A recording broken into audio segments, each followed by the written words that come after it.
Salut à tous! Aujourd'hui, je vous fais une petite vidéo sur le carnaval sur la Côte d'Azur, notamment à Nice et à Menton, puisque comme vous avez peut-être vu dans les vlogs qu'il y a sur la chaîne, on y est allé cette année en famille. Et en fait, j'avais pas trouvé beaucoup de vidéos sur l'organisation, les explications sur la partie un petit peu pratique, on va dire. Et donc, c'est pour ça que je vous fais une petite vidéo. Ce sera valable pour l'année prochaine, du coup, puisque pour cette année, les festivités sont terminées depuis un petit moment. Mais voilà, ça rend toujours service. Tout d'abord, comment se rendre sur la Côte d'Azur ? En fonction de là où vous habitez, vous allez avoir plusieurs options. En fonction du nombre que vous êtes, évidemment aussi, ça va jouer. Nous, par exemple, on vient de Lyon et on est 3. Et du coup, le plus intéressant, c'était de descendre avec notre propre voiture. Mais selon où vous êtes, ça peut être plus intéressant d'y aller en avion ou en train. Donc ça, à chacun de regarder un petit peu ce qui est le mieux dans son cas de figure.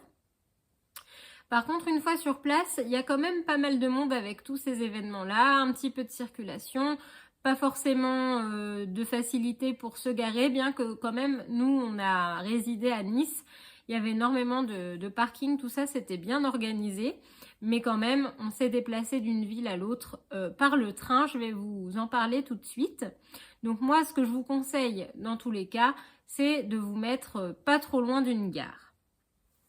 Pour le train, en effet, vous avez un train qui s'appelle Zoo. Vous pouvez prendre à la journée. Alors, sinon, vous prenez des tickets classiques, d'une ville à une autre, aller simple ou aller-retour. Mais l'intérêt de ce passe-journée Zoo, c'est que quand vous êtes plusieurs, c'est assez rentable. Vous pouvez faire autant de trajets sur la ligne que vous le désirez pendant la journée où vous l'avez pris. Je crois même qu'il existe des passes qui durent plusieurs jours. Et c'est donc 20 € pour une personne et après 5 € pour chaque accompagnant supplémentaire avec une limite de, je crois, 8 accompagnants.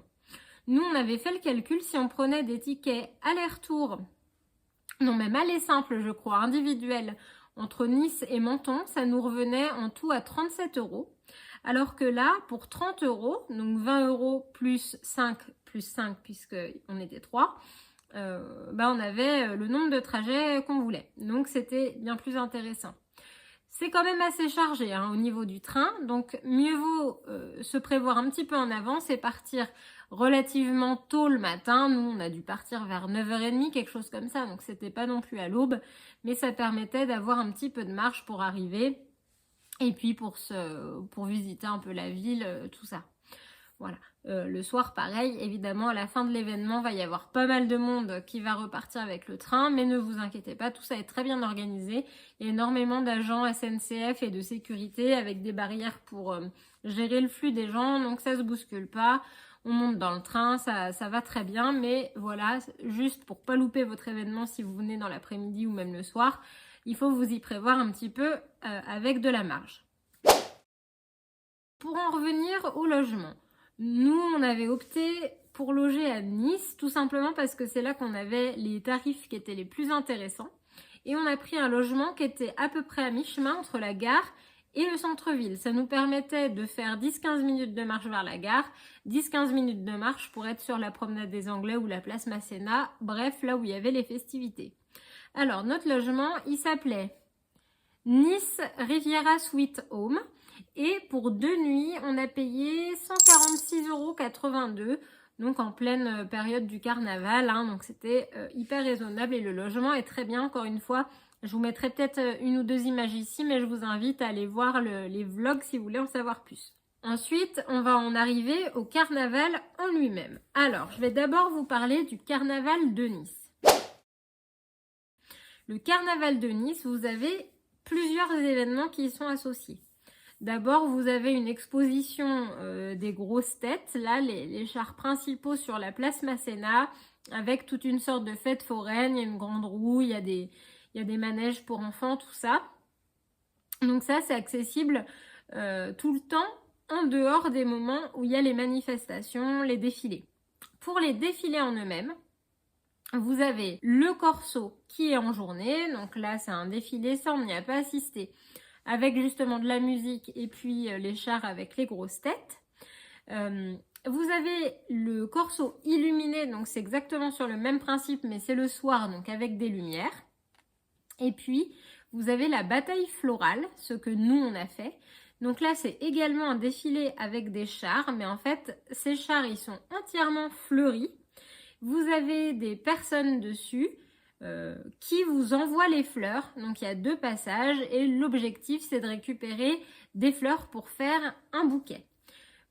Vous récupérez en général assez facilement des fleurs, vous avez un bouquet très sympa. Si vous voulez en savoir plus, encore une fois, regardez le vlog, on vous explique tout. La zone va être délimitée avec des barrières, la zone du défilé, des tribunes et puis des placements debout, puisqu'en effet, il y a 2 sortes de placements, soit en tribune, soit debout. C'est pas le même prix. Nous, on était dans une tribune qui était dos à la mer, donc dos à la promenade des Anglais. Cette tribune-là, elle était vraiment très bien. On a payé 23 € pour les adultes, 8 € enfants. Je sais que la tribune Masséna était un petit peu plus chère parce qu'apparemment, vous voyez les chars de face et après de côté. J'ai l'impression que par contre, vous êtes un peu loin du défilé. Et c'est globalement ce que je reprocherais au fait d'assister à ce spectacle depuis des tribunes. C'est que vous n'êtes pas vraiment au bord de la rue sur laquelle se passe le défilé. Vous êtes un petit peu en retrait. Donc on voit très bien, mais on est un petit peu plus loin de l'action. Je pense qu'on est un peu plus immergé quand on est en promenoir. Maintenant, l'inconvénient du promenoir, c'est que vous n'avez pas de place prédéterminée, donc il faut arriver vraiment tôt si vous voulez bien vous positionner, déjà à un endroit sympathique, et en plus pour être tout devant.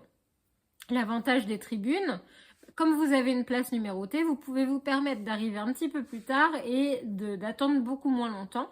Ça, c'est ce qu'on ne savait pas. Nous, on est arrivé assez tôt. Donc, c'est une bonne astuce à savoir. Vous n'êtes pas obligé d'arriver très tôt pour la tribune puisque de toute façon, votre place est gardée. Vous avez un système de sécurité à l'entrée. Ils sont vraiment très drastiques.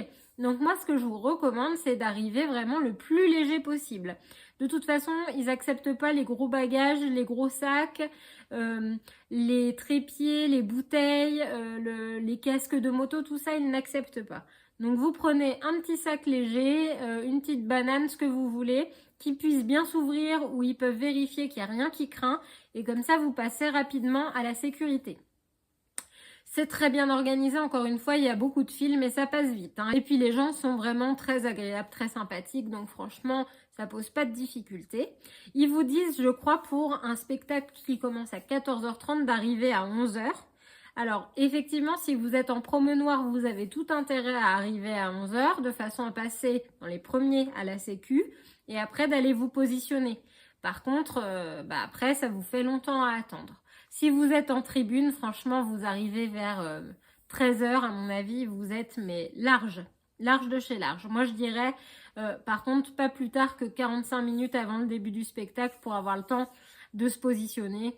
Mais franchement, si vous êtes en tribune, vous êtes un petit peu plus tranquille. Maintenant, on va parler de Menton. Donc Menton, c'est le carnaval, certes, mais c'est surtout la fête du citron.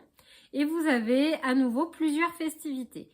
Donc d'abord, vous avez toute une grande esplanade avec une exposition de sculptures avec des citrons. Ça, c'est libre d'accès à tous.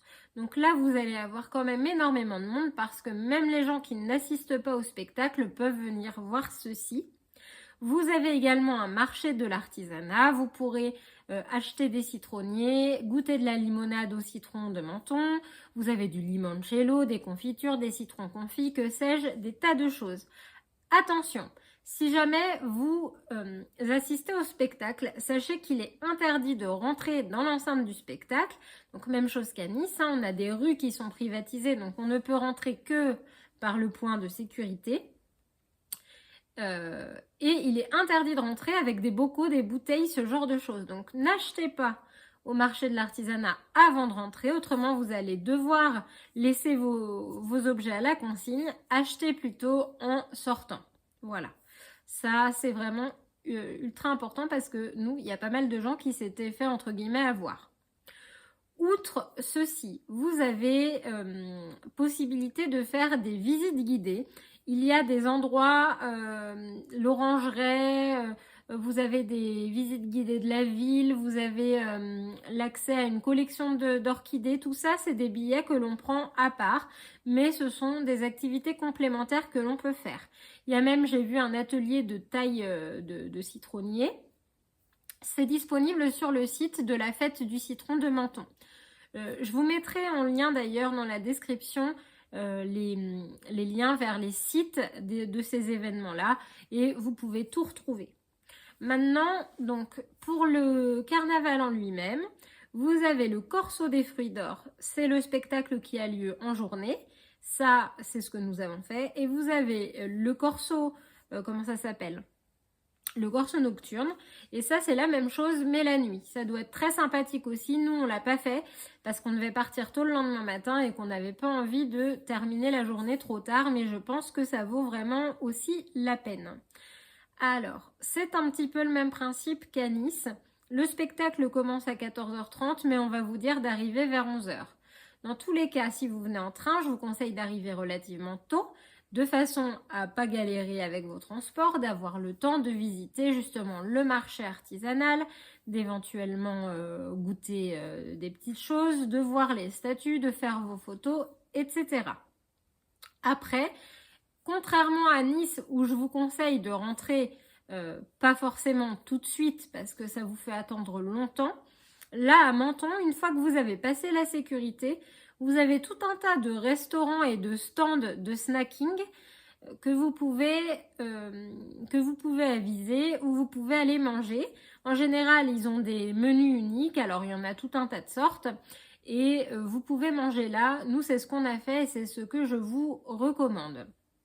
Si vous êtes dans un restaurant où il y a des toilettes, profitez-en pour aller aux toilettes parce que je ne vous raconte pas la file d'attente après pour avoir les WC publics de l'événement. J'avais d'ailleurs oublié de préciser à Nice, donc nous on était dans les tribunes, on est arrivé très très longtemps en avance, je crois qu'on est rentré vers midi et c'était seulement à 14h30 le spectacle. On a demandé si on pouvait se promener justement sur les places debout, là, le promenoir et aller voir les chars et on nous a dit non. Donc à Nice, si vous rentrez dans la dans l'événement, vous allez à votre place à la tribune et vous ne pouvez plus en bouger, c'est pour ça que ça paraît un petit peu plus long. À Menton, vous pouvez tout à fait vous balader dans les rues, vous allez voir les chars sont à l'arrêt, vous allez pouvoir voir les chars, prendre vos petites photos à côté des chars et puis regarder un petit peu tout ce qu'il y a, les endroits où vous pouvez vous placer et vous allez pouvoir vous placer stratégiquement. Donc les tribunes, elles sont dos à la mer. Moi, je ne vous conseille pas d'être en tribune pour Menton, j'ai l'impression qu'on est un petit peu loin à nouveau des festivités et il y a vraiment pas mal de places dans les rues. C'est pas très difficile d'avoir une place où on voit assez bien, même si quand vous voyez que la foule commence à se constituer, c'est le moment d'aller se mettre en place et de patienter. Mais on peut s'asseoir sur les petits trottoirs tout le long. Franchement, c'est pas une attente qui est insupportable, loin de là. Donc, nous, on a payé 16 € nos places adultes en promenoir et les places enfants étaient à 8 €. J'ai pas les places des tribunes, encore une fois, ça dépend des tribunes, donc c'est à regarder. Une fois que ça démarre, il n'y a pas que les chars avec les citrons, il y a un spectacle incroyable. Pareil, je vais vous mettre quelques images. Et si on doit faire une hiérarchie entre la bataille florale de Nice et la fête des citrons à Menton, on a nous préféré la fête des citrons à Menton. C'était vraiment incroyable, le spectacle d'une qualité très très grande, même si la bataille florale c'est ultra sympathique et que le fait de repartir avec son bouquet c'est très chouette aussi. Puis Nice c'est une super ville. Donc voilà. En tout cas, si vous venez de loin pour un week-end, à mon avis, faites au moins un petit tour à chacun des événements, que vous preniez un corso du soir ou la bataille florale ou peu importe, mais faites deux choses un jour et puis l'autre. Et puis si vous restez plus longtemps, rien ne vous empêche d'aller visiter les villes qui sont à côté. Vous avez avec le train Zou l'accès à Villefranche-sur-Mer, à Monaco, à Èze et à bien d'autres villes encore. Nous d'ailleurs, on avait fait un petit tour par Monaco. Voilà, cette vidéo est pas très longue, mais c'était pour vous faire un petit point organisation.